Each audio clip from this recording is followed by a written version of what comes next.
The next day dawned with a sense of renewed purpose. The sun cast a warm glow over Meridia, reflecting off the canals and the bustling streets. After the previous night's triumph and laughter, Vash and Silas were up early, ready to visit Gideon. Gideon was more than a mere acquaintance. He was a vital ally in their intricate web of survival. His father, the proprietor of the bakery, provided a steady demand for flour and other essential supplies, making them indispensable patrons of the House of the Forsaken. As Vash and Silas neared the bakery, the comforting aroma of freshly baked bread enveloped them, mingling with the briny scent of the distant sea. The bakery, nestled in a more tranquil quarter of the city, stood apart from the ceaseless clamor of the bustling markets, yet it remained vibrant with the steady flow of loyal patrons. These customers were more than just seekers of bread. They were a conduit of invaluable information, offering whispers of Meridia's happenings, rumors of shipments, the movements of pirate vessels, and the ever-shifting currents of power within the city's shadowed alleys. Vash tapped out a coded rhythm on the back door, a secret signal that would prompt Gideon to discreetly step away from his duties. Within moments, the door creaked open, and Gideon's familiar face appeared. He was a strong-built boy with dark, curly hair and sharp, intelligent eyes that missed nothing. A welcoming grin spread across his face as he saw his friends. "Vash, Silas, this is not a good time for you two to be around. You wouldn't believe the week we've been having," Gideon whispered urgently as he let them in. Silas, wasting no time, pulled out a sack of flour they had managed to bring back. "We brought you this. But we need to know what's going on. We heard Althea's in town, along with her uncle Caspian Vale. That can't be a coincidence." Gideon accepted the sack with a nod, though his expression darkened. "Thanks. But you're right. There's a lot of movement in town, more than usual. Not just Althea and her uncle. It's all the pirate lords. They're gathering here in Meridia." Vash and Silas exchanged tense glances. "All the pirate lords?" Vash asked, his voice hushed as the gravity of the situation sank in. "Yeah," Gideon confirmed, his face grim. "My father. He's been hosting meetings at our house. Late-night visits from people he always told me to avoid. Pirates and merchants from both guilds." Vash raised an eyebrow, his interest piqued. "Your father? I didn't know he was part of the merchant guild." "He isn't," Gideon replied, frustration creeping into his voice. "He's always warned me about getting involved with their kind. But lately, our home has turned into some sort of secret council hall. I hear them arguing deep into the night, voices raised like they're debating something big." Vash's eyes narrowed as he processed the information. "Do you have any idea what they're discussing?" Gideon shook his head, glancing around to ensure no one was listening. "Not really. But whatever it is, it's serious. I've never seen my father this tense before. He's on edge all the time, and it's like he's carrying the weight of the world on his shoulders." Vash tapped his fingers thoughtfully on a stack of crates.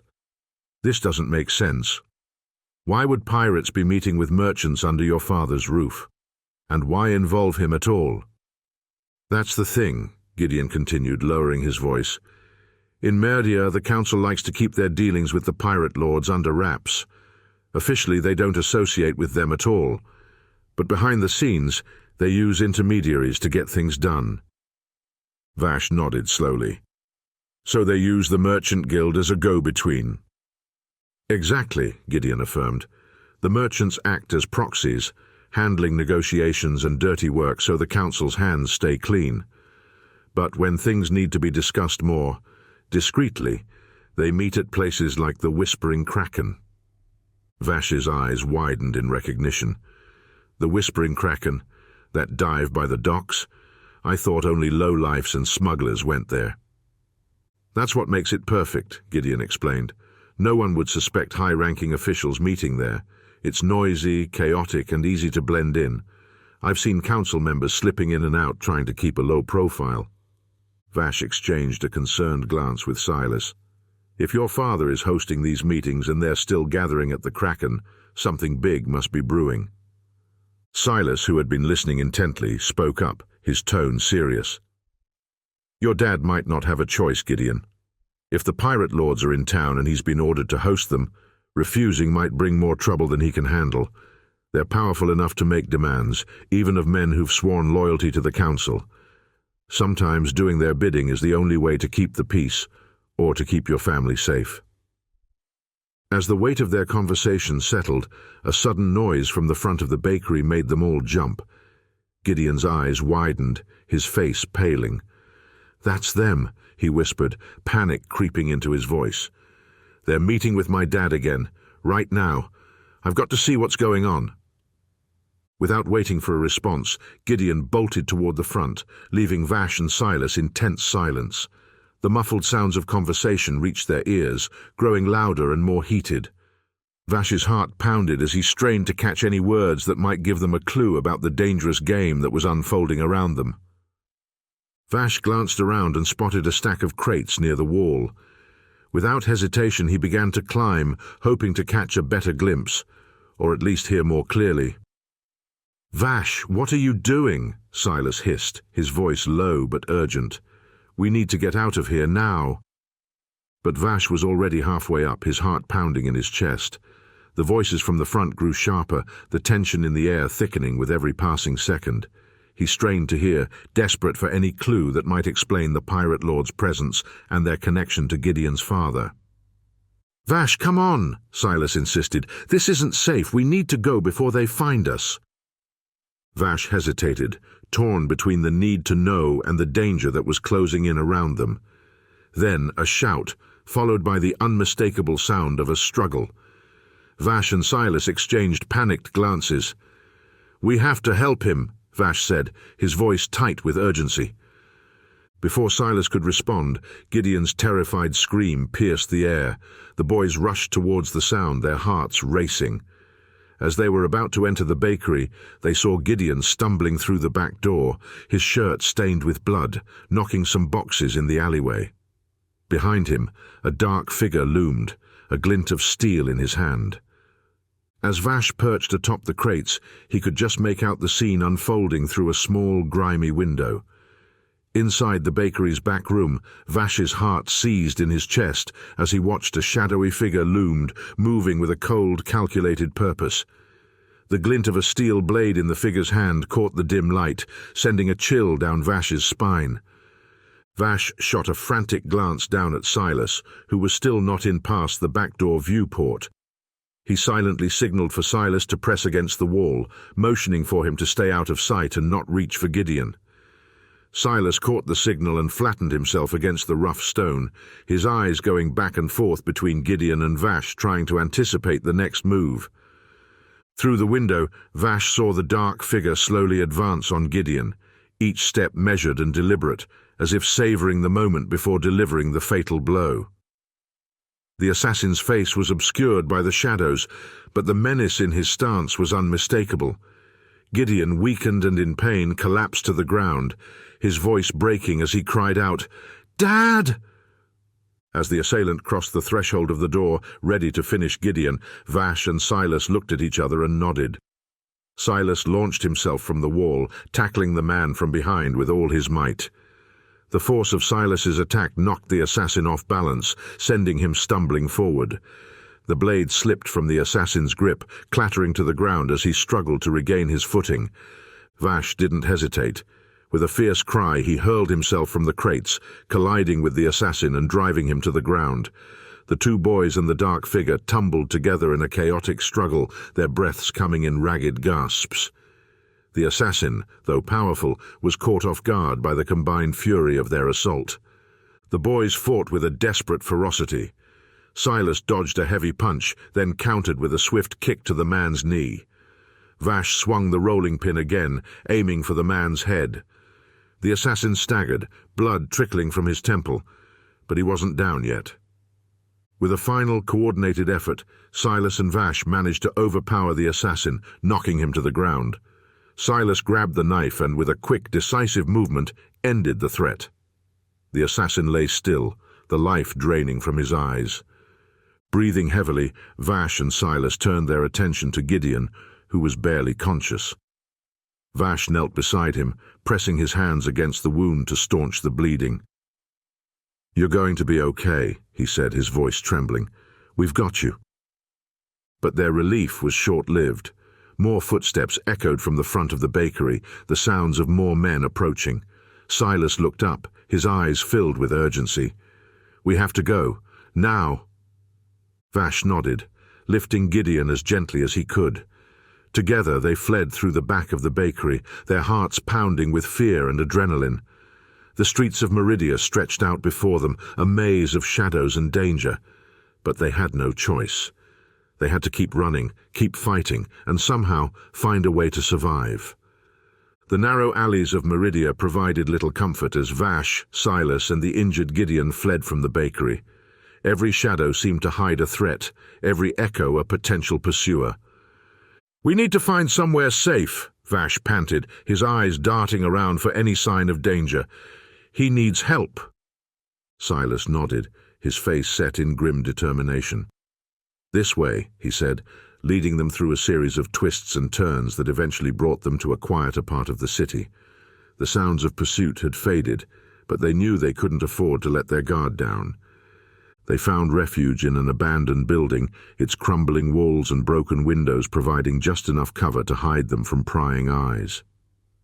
Silas helped Vash lay Gideon down on a makeshift bed of old rags and discarded cloth. The boy's face was pale, his breaths shallow and labored. "Stay with us, Gideon," Vash urged, his voice trembling with desperation. "We're going to get you help, I promise." Gideon's eyes fluttered open, unfocused and glazed with pain. "My dad," he whispered, his voice barely audible. "They killed him." Vash's heart plummeted into a chasm of grief. "I'm so sorry, Gideon," he murmured, his eyes welling with tears that he tried to blink away. The weight of the world seemed to press down on him in that moment. "I'm so sorry." Silas, his face set in a mask of grim determination, tore a piece of his shirt and pressed it against Gideon's wound, trying to stem the bleeding. "We can't stay here," he muttered, his eyes darting around the darkened room. "They'll be coming for us." As if on cue, the sound of approaching footsteps made them all freeze. The ominous rhythm of the boots echoed through the empty corridors, each step louder than the last. Vash's pulse quickened, a surge of fear and adrenaline coursing through his veins. "Someone's coming," he whispered, his voice tight with dread. Silas tightened his grip on the knife they had taken from the previous assassin, positioning himself against the wall just beside the door, hidden in the shadows. "Get ready," he growled, his voice barely above a whisper, filled with a deadly calm. The door creaked open, and a shadowy figure stepped inside. The flickering light from outside cast an eerie, uneven glow on the man's face, revealing the cold, hard features of yet another assassin. His eyes immediately locked onto Vash and the wounded Gideon, his lips curling into a sinister smile. "Found you," he sneered, advancing slowly, his voice dripping with malice. "Thought you could escape, did you?" As the assassin took another step, Silas sprang from the shadows with a fierce yell, his knife flashing through the air. Silas managed to drive his knife into the assassin's shoulder, but the man, driven by pain and rage, retaliated with a devastating blow to Silas's face, sending him crashing to the floor. Vash, still crouched by Gideon's side, watched in horror as Silas fell. Vash's heart hammered in his chest, a mix of terror and fury surging through him. The assassin's presence was a nightmare made real, a harbinger of the death that now loomed over them. His thoughts raced. How could they possibly fight this man and survive? His hands were stained with Gideon's blood, the weight of his grief pressing down on him like a suffocating blanket. But then, something inside him snapped. An instinctive, primal rage erupted within him, born from the pain of seeing his friend suffer, from the unbearable loss of Gideon's father, and from the sheer will to survive. His hands trembled, not with fear, but with a growing, unstoppable fury. He let go of Gideon, his body moving of its own accord, his mind consumed by a single burning desire to protect his friends no matter the cost. He grabbed a plank of wood lying nearby and, with a scream of pure, unbridled ferocity, charged at the assassin. His vision blurred by tears and blood, Vash swung the plank with all his might, landing a brutal blow to the man's side. The assassin staggered, caught off guard by the sheer force of Vash's attack. Not stopping, Vash threw himself at the assassin, tackling him with such force that they both crashed through the weakened floorboards of the dilapidated building, plummeting into the darkness below. The impact was thunderous, the old wood splintering and cracking as they hit the ground in the basement. For a moment, everything was still, the air thick with dust and silence. Vash lay on the cold, hard ground, his body bruised and aching, every breath a struggle. He was covered in blood, Gideon's, Silas's, and his own. Slowly, painfully, he forced himself to move, his eyes scanning the debris around him. The assassin lay motionless, impaled by several jagged planks of wood, his eyes staring lifelessly into the dark void of the basement. The fury that had consumed Vash began to ebb, replaced by a deep, bone-weary exhaustion. He had survived, but at what cost? The realization of what he had just done, of the violence, the bloodshed, settled heavily on his shoulders, a weight he knew he would carry for the rest of his life. The room fell silent, save for their ragged breathing. Vash stared at the lifeless body, the reality of what he had just done sinking in. This was the first time he had taken a life, and the gravity of it hit him like a wave, leaving a deep mark on his soul. The harsh world they lived in had demanded this of him, and he knew he would never be the same. "We have to go," Silas said, his voice strained but resolute. "There could be more of them." Vash nodded, his mind racing. "We need to get Gideon out of here. He can't travel far like this." Silas looked around, his eyes settling on a discarded cart in the corner. "We can use that," he said, moving quickly to clear it of debris. "It's not perfect, but it'll have to do." Together they lifted Gideon into the cart, doing their best to make him comfortable. The boy's face was pale, his breath shallow but steady. Vash placed a reassuring hand on his shoulder. "Hang in there, Gideon. We're not leaving you behind." Silas took the lead, pushing the cart as they made their way back into the labyrinthine alleys of Meridia. The city around them seemed to hold its breath, the usual noise and bustle replaced by an uneasy silence. The narrow streets of Meridia seemed endless, as Vash, Silas, and the unconscious Gideon navigated their way through the city. The cart's creaky wheels echoed ominously against the cobblestones, adding to their anxiety. The weight of their situation bore down on them with every step, but the bond they shared kept them moving forward. Finally, they arrived at a hidden alleyway near the House of the Forsaken. The familiar sight of the old ramshackle building brought a small measure of relief. Vash and Silas knew they were not safe yet, but at least they had a brief moment to catch their breath. Ilara met them at the back entrance, her eyes widening in shock as she saw the state they were in and the bloodied form of Gideon in the cart. "What happened?" she asked, her voice trembling with concern. Vash quickly explained the events at the bakery, their narrow escape, and the fight with the assassins. Ilara listened intently, her face a mix of worry and admiration for their bravery. "We need to get him inside," Ilara said, her voice firm despite the fear in her eyes. "We can treat his wounds and hide him until we figure out what to do next." With Ilara's help, they carefully lifted Gideon from the cart and carried him into the safety of the House of the Forsaken. The other children gathered quickly, their faces a mix of fear and curiosity.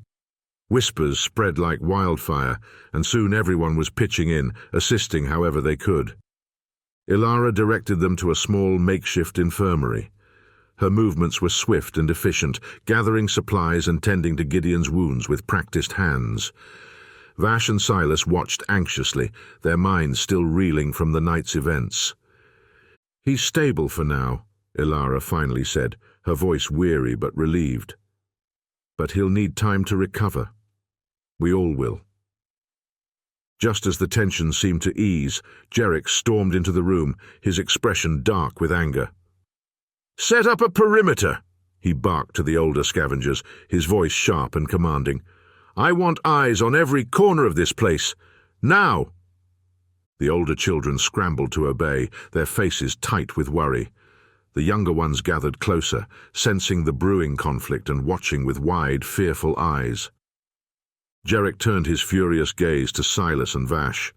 "What the hell were you thinking bringing him here?" he demanded, his voice low but seething with fury.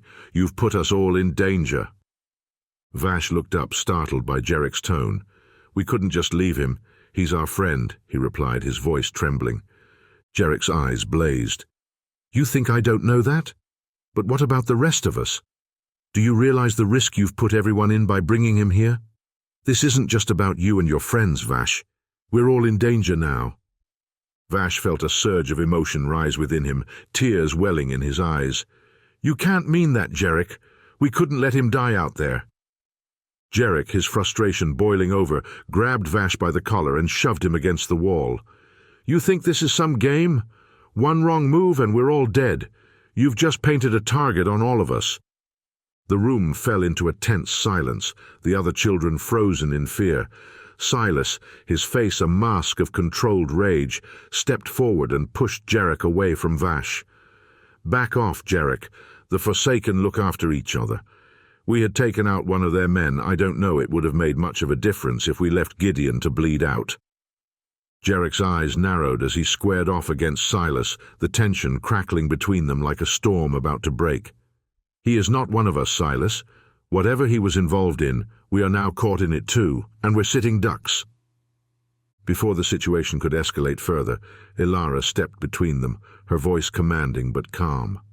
"Enough, both of you," she said firmly. "Jarek is right. We're all in danger now. But that's the choice we make every day. We risk our lives for one another because that's what it means to be here, to be the ones who tend to the Forsaken, whether they sleep under this roof or not." Her words hung in the air, heavy with the weight of truth. The other children, who had been watching with bated breath, now looked to her for guidance. Ilara's eyes softened as she turned to Jarek. "Your idea to set up a perimeter was a good one. Go, take the scavengers, and make sure we're secure. We need to be ready for anything." Jarek's anger ebbed, replaced by a grim determination. He nodded curtly, giving Silas and Vash one last glance before he left the room, motioning for a few of the older kids to follow him. The room was left in a tense silence, the echoes of the confrontation lingering like a bad dream.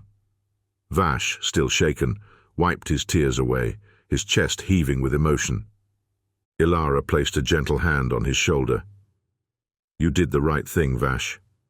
We all take risks to protect each other, but we need to be smart about it." Vash nodded, though the knot in his stomach remained. He glanced around at the other children, their faces mirroring his own fear and uncertainty. They had faced dangers before, but this felt different, more immediate, more threatening. As the tension slowly eased, the children began to settle down, though the atmosphere remained heavy with worry. Some drifted into a restless sleep, while others stayed vigilant, their eyes nervously scanning the darkened streets through the windows. Silas and Vash found themselves side by side at one of the narrow windows, peering out into the night. The city of Meridia lay quiet, but beneath the surface, a sense of foreboding lingered. The moon cast long shadows across the rooftops, and every creak and whisper of the wind seemed to carry the threat of danger. As the hours dragged on, the night deepened, the city cloaked in darkness. Silas and Vash remained at their post, their shoulders tense but their resolve unwavering. The events of the night had shaken them, but they knew they had to stay strong, for Gideon, for the others, and for each other. The silence between them was heavy, but it was a comforting kind of silence, one born from shared experiences and unspoken understanding. They didn't need to talk, just being there together was enough. The distant sounds of Meridia slowly quieted, leaving only the soft rustle of the wind and the occasional murmur from the other children. The weight of what they had been through pressed down on them, but in that quiet moment, they drew strength from each other. "Whatever comes next," Vash whispered, more to himself than to Silas. Silas nodded, his eyes still scanning the streets, his hand resting on the hilt of the knife he had kept by his side all night. "Together," he echoed softly.